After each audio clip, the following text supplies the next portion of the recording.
வணக்கம். அத்தியாவசிய பொருட்கள் அனைத்தும் சரியான எடையில் தரமான பொருட்களை பொட்டலமாக வழங்கப்பட வேண்டும் என்பது உள்ளிட்ட பல்வேறு கோரிக்கைகளை வலியுறுத்தி ரேஷன் கடை பணியாளர்கள் கருப்பு சட்டையை அணிந்து ஆர்ப்பாட்டத்தில் ஈடுபட்டனர். இனி விரிவான செய்திகள். அரியலூர் அண்ணா சிலை அருகே தமிழ்நாடு அரசு நியாய விலைக்கடை பணியாளர்கள் சங்கம் சார்பில் பல்வேறு கோரிக்கைகளை வலியுறுத்தி நியாய விலைக்கடை பணியாளர்கள் கருப்பு சட்டை அணிந்து ஆர்ப்பாட்டத்தில் ஈடுபட்டனர்.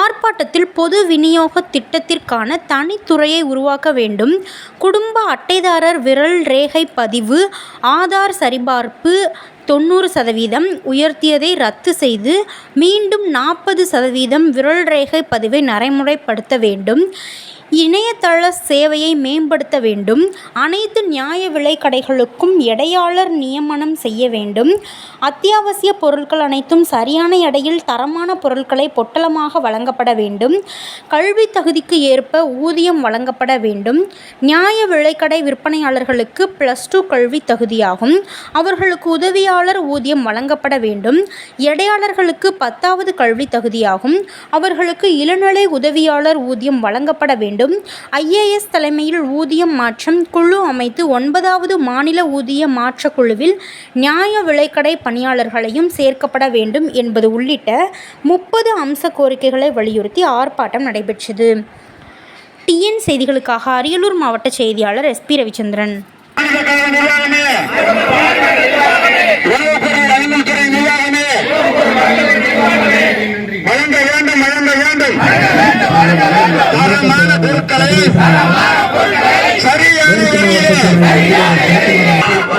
சரியான எடையிலே வழங்க வேண்டும் நுகர்பொருள் வாணிப கழக நிர்வாகமே வழங்க வேண்டும்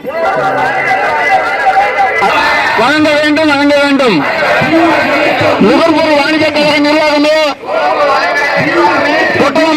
கட்டாய இருக்கக்கூடிய வாங்குவதை தடுக்க வேண்டும்.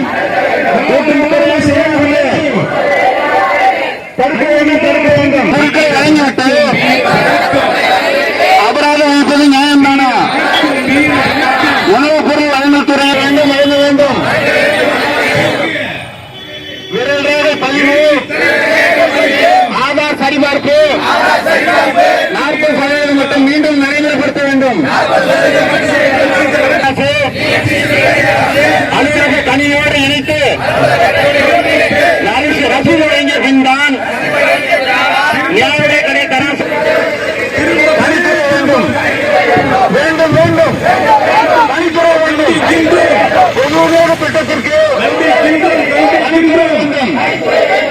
அத்தியாவசிய பொருட்கள் அனைத்தும் சரியான இடையில் சரியான பொருட்களில் சரியான இடையிலே